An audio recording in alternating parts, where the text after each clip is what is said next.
স্বাধীনতা দিবসের কুচকাওয়াজে শৌর্য আর বীরত্বের অনন্য উপস্থাপনা।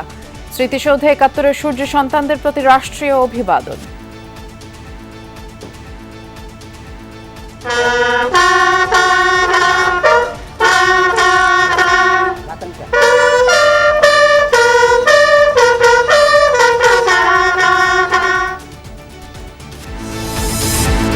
দৌলতদিয়া বাসডুবিতে লাশের মিছিল, উদ্ধার ২৬ মরদেহের মধ্যে ২৩টি স্বজনদের কাছে হস্তান্তর।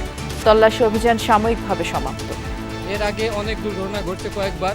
আমাদের রাজবাড়ি তো ডুবুরি এনি টাইম থাকতে হবে, যে সময় হইব সেই সময়ের জন্য ডুবুরি থাকতে হবে এনি টাইম। ওসমান হাদি হত্যার ৩ আসামি ভারতীয় পুলিশের হেফাজতে, বাংলাদেশের কাছে হস্তান্তরের আবেদন করেছে স্বরাষ্ট্র মন্ত্রণালয়।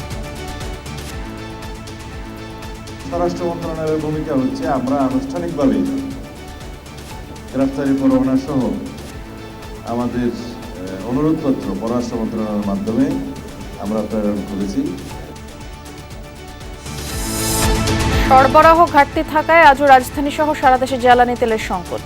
দীর্ঘ লাইনে দাঁড়িয়েও গ্রাহকরা পাচ্ছেন না পর্যাপ্ত অকটেন পেট্রোল।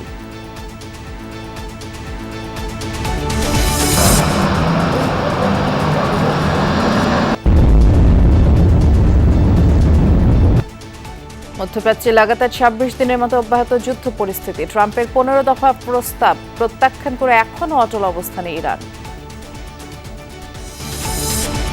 আজ প্রীতি ম্যাচে শক্তিশালী ভিয়েতনামের বিপক্ষে মাঠে নামবে বাংলাদেশ। হামজা চৌধুরীকে নিয়ে কিছুটা সংশয় কোচ খেবরেরার কণ্ঠে। হামজা মঙ্গলবার বিকেলে এসে পৌঁছেছে এখানে। সে ভালো আছে, তবে আবহাওয়া ও সময়ের সঙ্গে মানিয়ে নিতে কিছুটা সময় লাগবে। আমরা তাকে পর্যবেক্ষণ করে ম্যাচে তার খেলার সম্ভাবনা বিবেচনা করব।